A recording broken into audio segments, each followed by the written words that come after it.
جب آپ زمین و آسمانوں میں غور کریں تو آپ کو زمین و آسمانوں میں کوئی ایک بھی شے ایسی نہیں ملے گی جس کی تخلیق کا کوئی نہ کوئی مقصد نہ ہو.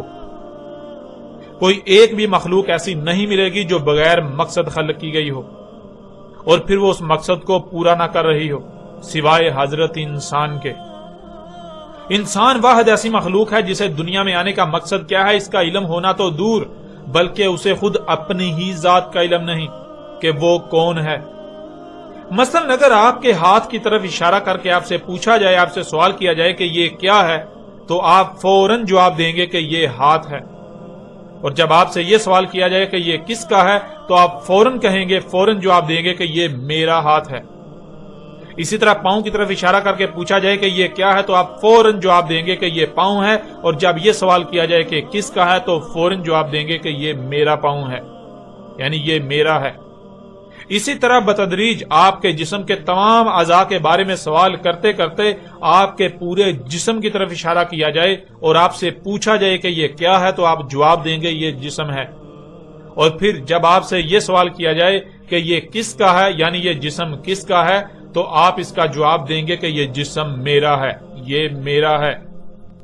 آپ اس جسم کو بالکل ایسے ہی میرا کہیں گے جیسے آپ کے پاس کوئی بکری، کوئی جانور یا کوئی شے جو آپ کی ملکیت ہو تو اس کے بارے میں پوچھا جائے کہ یہ کس کی ہے تو آپ کہیں گے یہ میری ہے.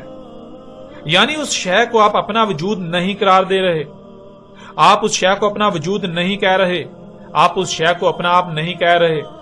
آپ یہ نہیں کہہ رہے کہ یہ میں ہوں، بلکہ آپ کہتے ہیں کہ یہ میری ہے. آپ اس کی ملکیت کا دعویٰ کر رہے ہیں.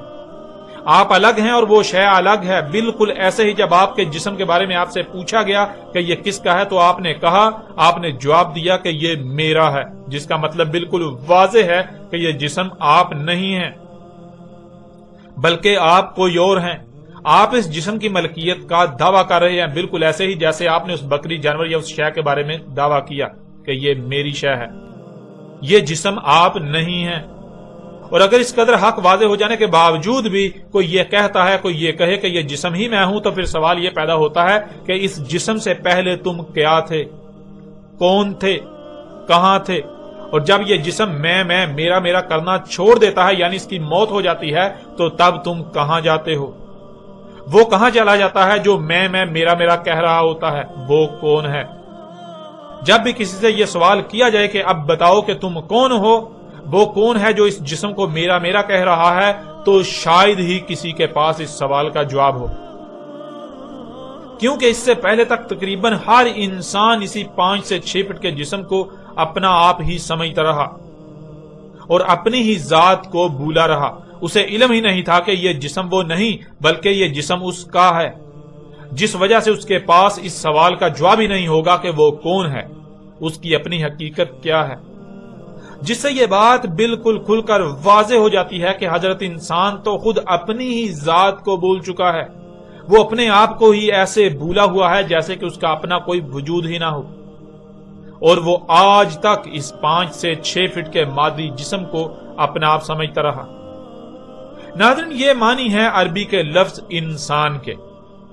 انسان کے معنی ہیں جو اپنی ہی ذات کو پورے کا پورا بھولا ہوا ہے.